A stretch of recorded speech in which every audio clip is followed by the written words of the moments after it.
अब हम next topic read करेंगे। इससे आगे का है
अब हमारे पास है b जो वेलोसिटी है वो a i और b x j के साथ, तो एक हमारे पास कंपोनेंट हो जाएगा।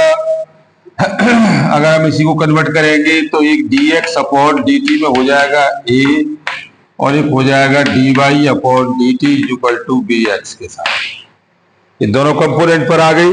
अगर दोनों के हम रिलेशंस निकालते हैं तो ये dx equal to a into D T और ये dy इक्वल टू आपका हो गया bx इंटू डी टी के साथ। तो यहां से आपकी वैल्यू आ गई 0 से x पर, 0 से t पर x equal to a into T, भाई x equal to a into T, और ये वैल्यू आप लगा दो बाई में, तो बाई इक्वल टू आपका वैल्यू हो जाएगा कितना, ये b और a t into D T, तो y equal to b a t का स्क्वायर अपॉन 2 के साथ। तो x और y दोनों कंपोनेंट हमारे पास आ गए और ये हमारे पास जो वैल्यू आई वो y इक्वल टू कितना, b a by 2 x upon a का होल स्क्वायर, तो ये वैल्यू हो गई B A X square upon 2 a का स्क्वायर, तो बाई की वैल्यू आ गई b upon 2a X square.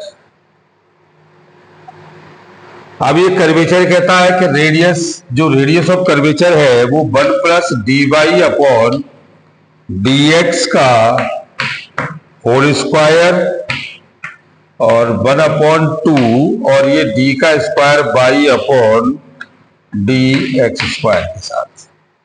तो हम इसका डिफरेंशियल कर लें। ये हमारे पास है Y equal to b upon 2a X square और डिफरेंशियल दे दो इसका, तो differential with respect to x के साथ, तो ये हो गया dy upon dx equal to, और ये 2, तो d upon dx b upon 2a X square के साथ, तो dy upon dx equal to b upon 2a into 2x, इससे ये कैंसिल हो गया, तो b upon a into X के साथ, और जब इसका हमने एक बार डिफरेंशियल और किया तो dy upon dx equal to d upon dx into X के साथ, तो ये हो गया b upon a into X के साथ आ गया। तो वैल्यू हमारे पास आ गई dy upon dx equal to b upon a के साथ। अब ये वैल्यू हम इसको यहां लगा दें तो देखो ये आपका हो गया 1 प्लस dy की वैल्यू है हमारे पास कितनी, b अपॉन a एक्स का होल स्क्वायर 1 अपॉन 2 और ये b अपॉन a के साथ, तो रेडियस ऑफ कर्वेचर हो गई a अपॉन b और ये 1 अंडर रूट दे दो, अंडर रूट और ये 1 plus b upon a into X का होल स्क्वायर। ये आ गया r is equal to a upon B और under root 1 plus B upon A X का होल स्क्वायर।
अब डिस्क का रोटेशन आता है,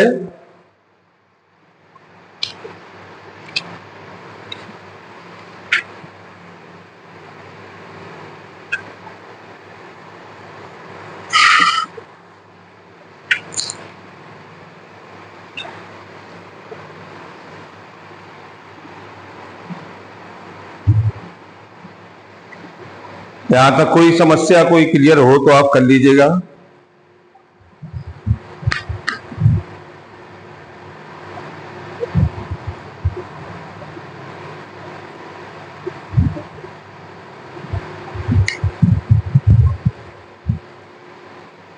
अब नेक्स्ट कॉन्सेप्ट पर चलते हैं। बता दें, ठीक।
अच्छा ठीक है। अब इसके बाद आता है motion of plane of a solid,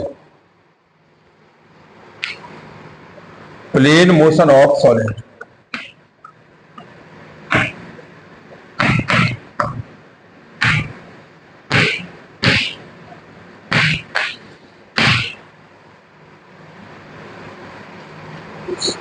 अब ये हमारे पास एक सर्कुलर डिस्क है और ये ग्राउंड पर है,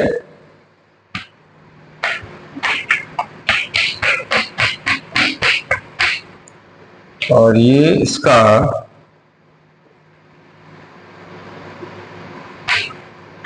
ए है, ये थीटा सी और ये v के साथ ये x, ये y और ये z।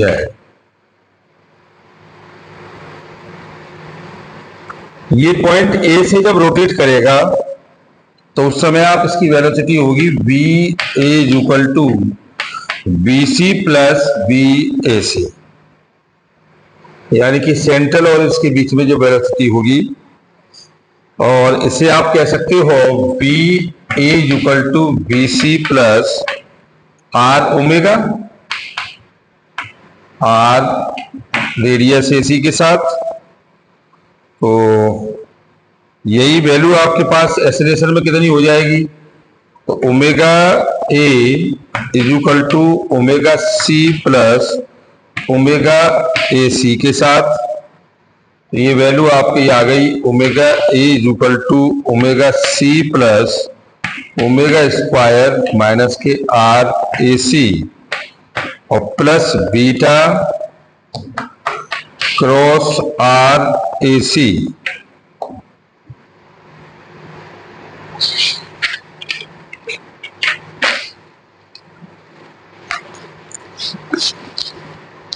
और हम इसे कह सकते हैं कि in this problem is the BC equal to B constant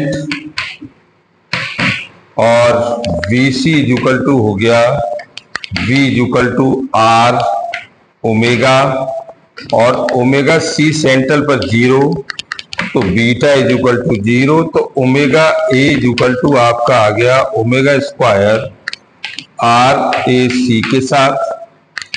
और इसे आप लिख सकते हैं ओमेगा स्क्वायर R माइनस के UAC एंटी वेक्टर या B का स्क्वायर अपॉन R और माइनस के UAC के साथ।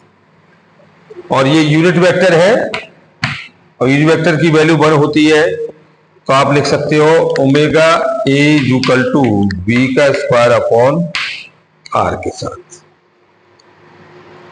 Let the center of the wheel moves toward the right, or then for pure rolling on the rigid horizontal surface, wheel will have to rotate in clockwise sense if omega angular velocity, तो omega is equal to bc upon r, तो b upon r के साथ। तो ये value हो गई आपकी VA equal to BC plus omega cross RAC के साथ। ये वैल्यू आ गई VA equal to BI plus omega R cos omega T minus के I plus sine omega T J के साथ। तो B equal to R omega, तो ये आ गया VA अंडर रूट और ये B माइनस के B कॉस ओमेगा T का होल स्क्वायर और B का स्क्वायर साइन ओमेगा T का होल स्क्वायर। तो ये हमारी कैलकुलेट होके आ गई कितनी, ये V अंडर रूट 2 1 माइनस के कॉस ओमेगा T BA, ये आप इसे कह सकते हो 2B और ये sign square omega T upon 2 के साथ। तो T हमारा कितना आ गया, T equal to 2 pi upon omega, तो S इक्वल टू ये VA इंटू DT, तो 0 से 2 पाई अपॉन ओमेगा और ये कितना 2B sign square omega T upon 2, this is the value 8B upon omega. तो S इक्वल टू आपकी value आ गई कितनी, 8R के साथ, यानी कि वो टोटल कितना चलेगा 8 इंटू रेडियस की समथिंग चलेगा, this is the value of the radius R के साथ। तो यहां से एक बार और समझ लीजिएगा, हम जब भी किसी रोलिंग में डिस्क को रोटेट कराते हैं तो उसमें 2 मोशन होते हैं, एक सेंट्रल और एक BAC के रेस्पेक्ट में, जिसे हम एंगुलर वाला वेलोसिटी बोलते हैं, ये वाला पार्ट। इस पाथ पर डिपेंड करती है। अब सेंट्रल पर कोई भी चीज है तो ये वैल्यू हमारे पास कितनी हो जाएगी, ये आर ए सी के बराबर हो जाएगी, v इक्वल टू कितना, R A C into omega के बराबर। अब इस वैल्यू को अगर हम एक्सेलरेशन में कन्वर्ट करें तो एक्सेलरेशन में रोटेशन कितना हो जाएगा, जिस तरह से वेलोसिटी हो गई है ना, उसी तरह से ये रोटेशन भी हो जाएगा। क्योंकि अगर हम इसका डिफरेंशियल करते हैं तो ये आपकी वैल्यू हो जाएगी कितनी, omega A is equal to omega C plus omega C के साथ। तो हमने इसको कन्वर्ट किया तो ये भी इसमें कांस्टेंट, ये वेरिएशन करेगा तो ये कितना करेगा, ओमेगा सी आपकी हो जाएगी ओमेगा स्क्वायर आर और plus beta into are A C के साथ। भाई हम इसको जब सेंट्रल पर मेंटेन करेंगे तो ये आपके पास एक्सेलरेशन कन्वर्जेशन होगा कितना भाई, ए तो D B upon D T is equal to R A C D omega upon D T. तो ये आपका A is equal to alpha या बीटा जो भी है और ये आर ए सी आ गया। तो दोनों कंपोनेंट पर लेंगे तो दोनों कंपोनेंट पे आपका कितना हो जाएगा, ए का mod is equal to A T plus A radian. ठीक, अब ये इसका उसका मॉड हम लेंगे तो इसी का कंडीशन ये है कि इसको हम करेंगे तो ये डबल में चला जाएगा भाई। तो ये आप इसे कह सकते हो ये कितना, इतना प्लस इसके साथ भाई, एक बार इसके रेस्पेक्ट में और एक बार इसके रेस्पेक्ट में। भाई हमने इसको कन्वर्टेशन किया तो ये हमारे पास आ गया, इसमें BC कांस्टेंट हो गया तो ये BC is equal to V is equal to R omega, तो omega C is equal to constant. जब सेंट्रल वेलोसिटी जीरो हो गई तो ओमेगा एंगुलर एक्सेलरेशन भी जीरो हो गया तो बीटा कांस्टेंट हो गया जीरो। तो omega A is equal to आपकी वैल्यू आ गई ओमेगा स्क्वायर माइनस के आर ए सी के स्क्वायर, और इसको आप लिख सकते हो ओमेगा स्क्वायर आर और यूनिट वेक्टर ए सी के साथ ये वैल्यू आपकी डिफाइन हो जाएगी। अब बी ए आपको निकालना है तो बी ए के साथ ये हमारे पास रिलेटेड चला जाएगा कितना, ये v minus B cos omega T का होल स्क्वायर प्लस बी का square sine square omega T. इसको हमने कैलकुलेट किया तो ये b की वैल्यू इतनी आ गई। तो s is equal to V into T के साथ तो बी ए की वैल्यू लगा दो तो कुल मिला के ये हमारे पास डिस्प्लेसमेंट कितना आ गया, s is equal to 8r के साथ आ गया। इसके साथ s is equal to 8r के साथ डिफाइन हो गया। और इस तरह से हमें ये एक कंडीशंस फॉलो हो गई जिसे आप निकाल सकते हो बहुत इजी तौर से। Okay, thank you very much.